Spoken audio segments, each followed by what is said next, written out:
ରଥ ଆଗ ଦିନ ଆମେ ପୁଣି ଦୁଇ ମାଙ୍କଡ଼ ଚାଲିଲୁ ଜଗାର ଦର୍ଶନ କରିବା ପାଇଁ। ମାନେ ରଥ ପୂର୍ବ ଦିନ ସବୁ ରହିଛି ବଡ଼ ଦାଣ୍ଡ ଆଉ ରଥର ଡେକୋରେସନ୍ ଦେଖନ୍ତୁ। ତାପରେ ଆମେ ଚାଲିଥିଲୁ ଟିକେ ବିରିୟାନୀ ଖାଇବା ପାଇଁ।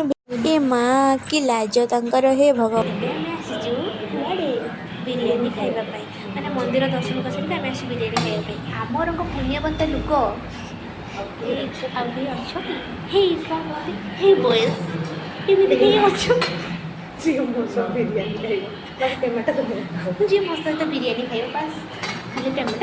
ସନ୍ଧ୍ୟାବେଳେ ଆମେ ମାର୍କେଟ ଯାଉ ଆମକୁ ଯେଉଁ ଜଗାର ପହଣ୍ଡି ବେଳେ ଯେଉଁ ଜଗା ପିନ୍ଧିଥାଏନି ଉପରେ ସେଇଟା ଆମେ ଦେଖିଲୁ। ତ ଆମେ ମାନେ ବି ଜଲ୍ଦି ଫଟାଫଟ ଚାଲିଲୁ ରଥର ପହଣ୍ଡି ଯାତ୍ରା ଦେଖିବା ପାଇଁ। ତ ରଥରେ ବଳଭଦ୍ରକୁ ରଥରେ ବସେଇ ଦିଆ ହେଇଥିଲା, ମାନେ ସିଏ ରଥକୁ ଚାଲି ଆସିଥିଲେ, ସେଇଟା ଆମେ ଦେଖିପାରିନଥିଲୁ। ତ ଦେଖନ୍ତୁ ଆଉ ତାପରେ ଏଇ ରଥକାରେ ଆସିନଥିଲେ, ମାନେ ରଥକୁ ଠାକୁର ଆସିନଥିଲେ। ତାପରେ ସୁଭଦ୍ରା ମାଙ୍କର ପହଣ୍ଡି କରିକି ତାଙ୍କୁ ସିଂହାସନକୁ ବସଉଥିଲେ, ଆମେ ସେଇଟା ଦେଖିଥିଲେ।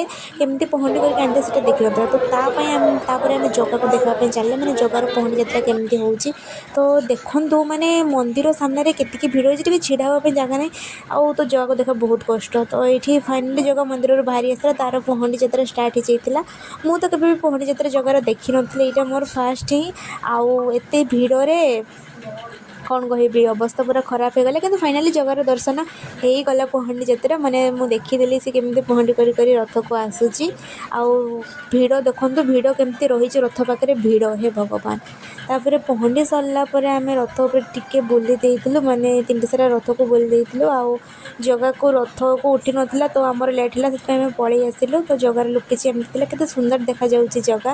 ତ ଆଜିର ଭିଡ଼ିଓଟା ଆପଣଙ୍କୁ କେମିତି ଲାଗିଲା ନିହାତି ମୋତେ କମେଣ୍ଟରେ ଜଣାଇବେ। ତ ଆଜି ପାଇଁ ରହିଲି ଟାଟା, ପୁଣି ଦେଖା ହେବା ଆଉ ଗୋଟେ ନୂଆ ଭିଡ଼ିଓରେ।